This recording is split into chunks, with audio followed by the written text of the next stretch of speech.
संयुक्त रूप से मीडिया के समक्ष आ रहे हैं और अपनी पीठ खुद थपथपा रहे हैं।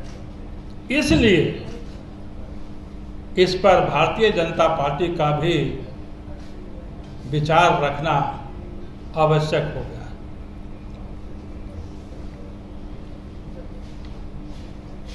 रिपोर्ट को हमने भी देखा है,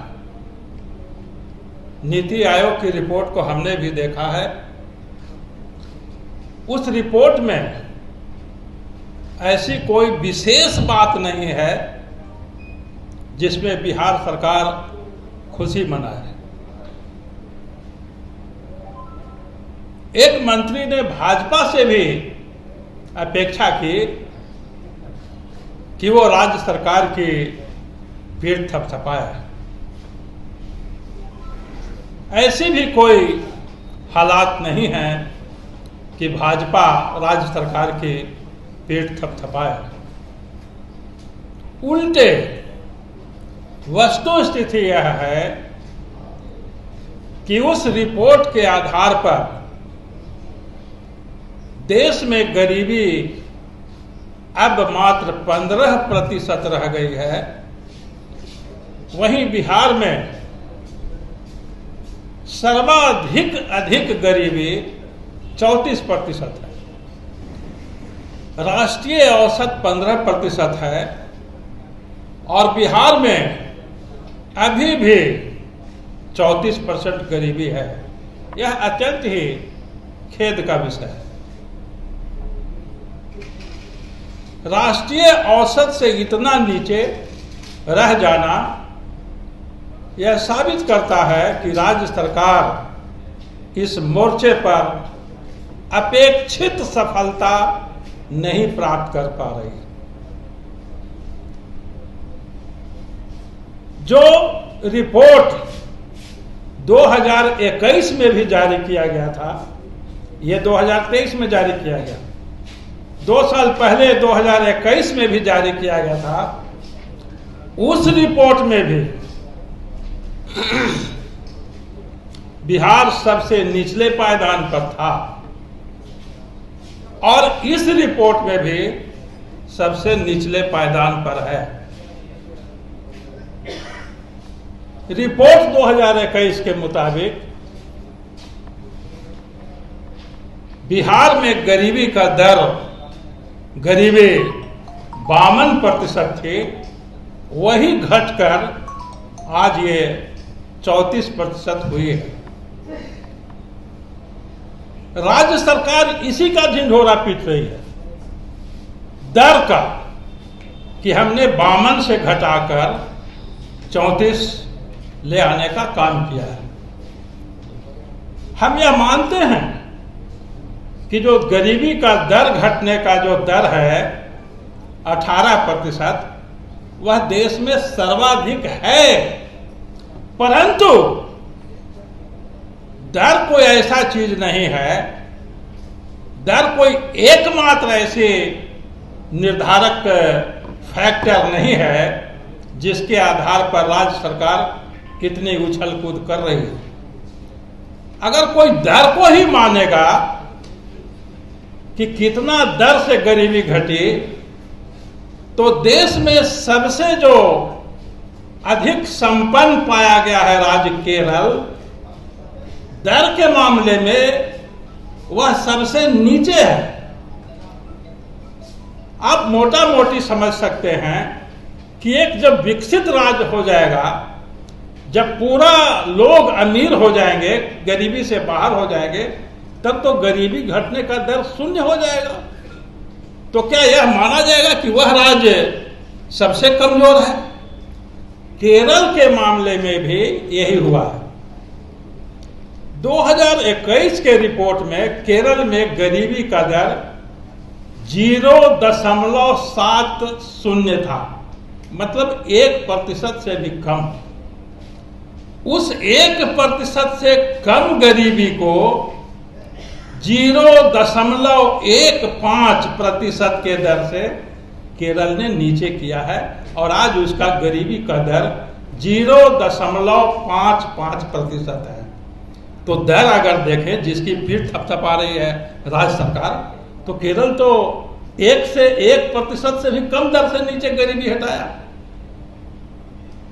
कोई कह सकता है कि संख्या के मामले में राज्य सरकार एक चीज कह रही है कि 2,25,00,000 लोगों को हमने गरीबी से बाहर किया है।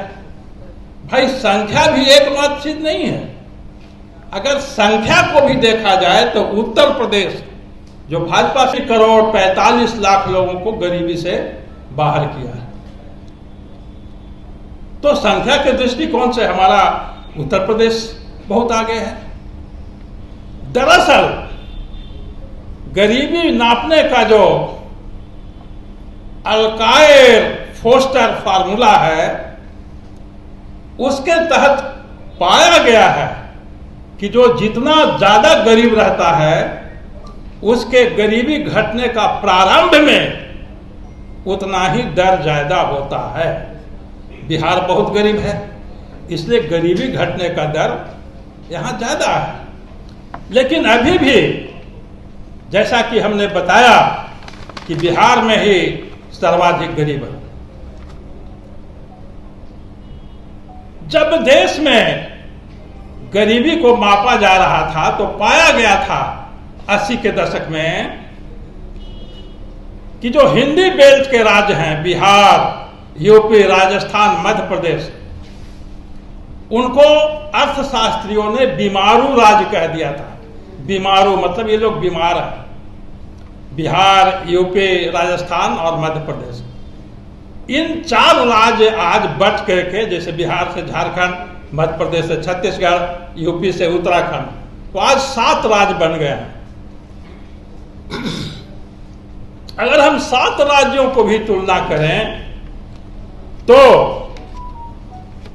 बिहार में 34% हमने बताया, झारखंड में गरीबी अब केवल 29% है, मध्य प्रदेश जहां की बीजेपी का शासन रहता रहा है 21% है, छत्तीसगढ़ में 16% है, राजस्थान में 15% है, उत्तर प्रदेश में 23% है और उत्तराखंड में मात्र 10% है। तो बीमारू राज्य में भी बिहार अभी भी पिछड़ा हुआ है। दरअसल